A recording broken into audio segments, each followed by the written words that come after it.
Hello everybody, as you probably know, we are currently testing the new Fiat 500s actually is this model, with the 0.9 liter 2-cylinder TwinAir engine. And I want to give you my initial thoughts and impression after driving this car for a couple of days. So first of all, of course, what is very important and very interesting about this car is that 2-cylinder TwinAir turbo engine, because it is really astonishing how you can get, let's say, a normal car performance or even a sporty car performance out of such a small 2-cylinder engine, which actually has only 875 cubic centimeters of engine displacement, which is like a tiny engine, almost like in a motorcycle only.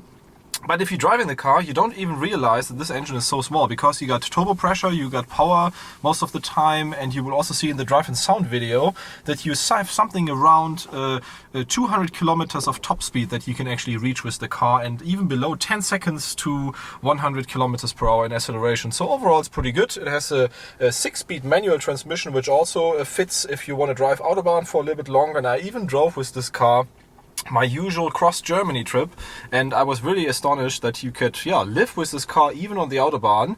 And many people, I guess, were pretty surprised that this small and matte green 500 car, which is usually just seen in the city, were passing them on the Autobahn when they were driving the BMW 5 Series or whatever.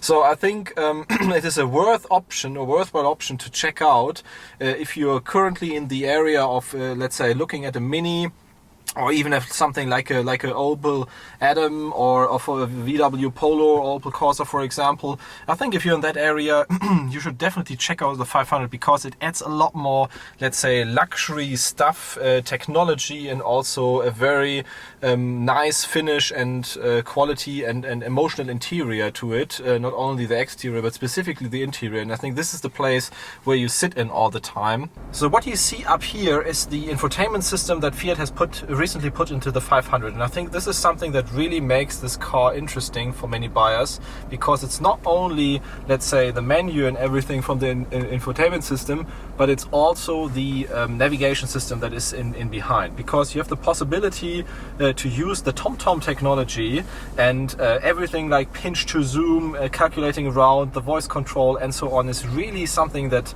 sticks out from, I would even say, most other cars in that category. Because from a usability perspective and performance perspective, this even matches a lot more expensive cars from the German, let's say, premium segment in that case. Also something, while still loading here, also something that is very nice to look at is this dashboard or dial that you can see the speed and the average consumption in. If you go between normal mode and sport mode, is also changing the visual appearance here. Something that you can equally good see at days, but also at nights. And as I said here, we just have a quick check. If you just zooming around here or pinching around, I think that is really something that works quite well and is a bit faster actually than other navigation system that I have experienced here. You can of course also connect your phone in that case. You have the menu that shows you all the overview in that moment, where you have all the apps, all the functionalities of the car available, and overall a very nice intuitive user interface. And although I never drove a Fiat car actually of this generation before, I got used to all the things very quickly, and it was really nice to see performance and a good visualization. Other than that, you've seen the car maybe already on pictures on Instagram and Facebook from the outside. It's a matte green. Inside we have this very nice and funny to see yellow contrast from the sport seats. So overall that matches very well, I would say, and this is also a very peak that comes out of it. But on the other hand, also you have of course a very good trim with automatic climate control in here. You have the most needed dials on the steering wheel, and that's about it, I would say. Please make sure that you check out the drive and sound video and all the other acceleration figures, which are pretty astonishing for such a small car, and talk to you soon.